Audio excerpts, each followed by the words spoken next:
ये वीडियो में बना रही लोग बहुत इंपॉर्टेंट मुद्दा पर बात होके वाला बा। पवन सिंह, ज्योति सिंह आ कुछ भोजपुरी इंडस्ट्री के बारे में बात होके वाला बा। तो पवन सिंह, ज्योति सिंह के अगर बारे में बात कर जाओ तो तार लोग के पता होई कि कहीं ना कहीं इनका लोग में अनबन बा कि नहीं केहू नहीं जानत।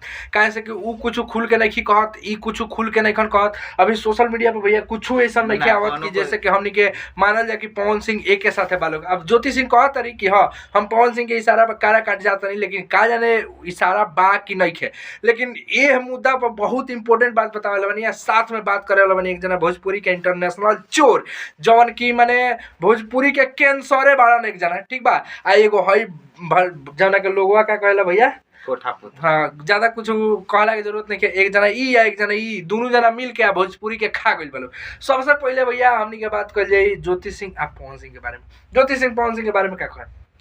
ज्योति सिंह पवन सिंह के बारे में एगो नया अपडेट निकल के ही आवता कि 5 जनवरी के पवन सिंह के बर्थडे बा। अब हम बताते नहीं, आज से 1 महीना बाद पवन सिंह के बर्थडे बा 5 जनवरी के। तब 5 जनवरी के सुने में ये आवता कि पवन सिंह ज्योति सिंह के लेके जाए वाला बड़न अपना घर।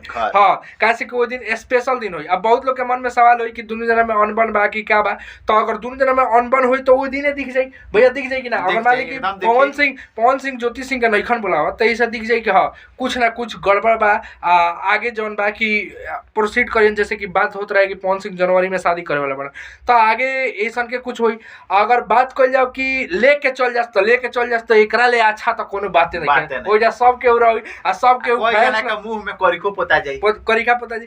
सब लोग इंतजार करता आ के कहीं जैसे कि हमारे एक जना बबलू भैया बनी, बबलू भैया के हिसाब से कि सनी लियोनी जब आई रही पवन सिंह के लगे के खेल रही तो बहुत लोग के मिर्चा लग रहा है, जी फाटत रहे, ठीक बा। तो बहुत लोग के मिर्चा लग रहा है, तो उहे मिर्चा के एथी करे खातिर ज्योति सिंह से कहले रहन पवन सिंह की अब की जौन हमार बर्थडे बा ओइ में तू केक कटबू। तो हो सकता है ज्योति सिंह अइहन ना केक कटियन ओइ जिके से पवन सिंह के साथे रह जान जब सेनुर छुए रहल आ ये खाली और अगर पवन सिंह सेनुर छुआ देस तो सोना पर सुहागा हो जाए। अब बात कर लिए भैया भोजपुरी के इंटरनेशनल चोर के बारे में क्या कहें?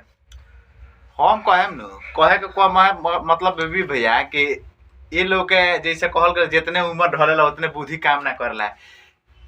धुरंधर भैया का करस नु जितना अपने आप के संगे वाला बालो नु वो लोग के सब्जी के दुकान कर दे ना।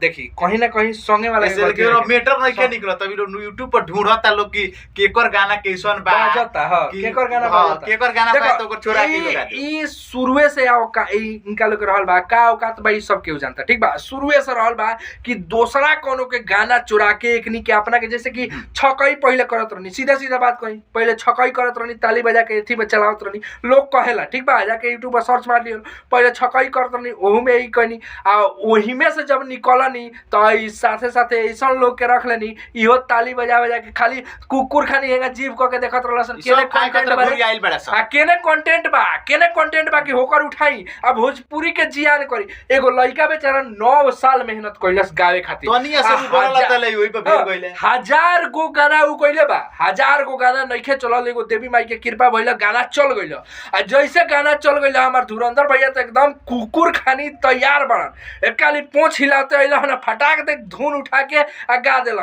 आ यही पर कहलन कि का भोजपुरी बचाएंगे। ट्रेंडिंग स्टार का दन ए हमार घंटा स्टार ट्रेंडिंग स्टार के कर नियम ह लहसुन प्याज स्टार मत बनो घंटा इनकर जैसन स्टार नु ए बार जानता ही मानी 4 साल से घिसनी काटत घर के EMI नहीं के दिया, कार लोन पर बा उ नहीं के दिया। ओकरा बाद हमरा लागत है कि हिजा के मत माने अब हो गइल बा इनका लोग के अंतिम समय। ई कहेलन खुद कि हम भोजपुरी के ऐसन अंतिम छोड़ पर बानी कि लोग लात मार के हमरा के ढाई दी। अब उहे तहरा गइल बा, अब लोग लात मार के तहरा के ढाई काहे से कि तू पवन सिंह से जब विवाद करत रहल लोग जान गइल कि विवाद से चलता।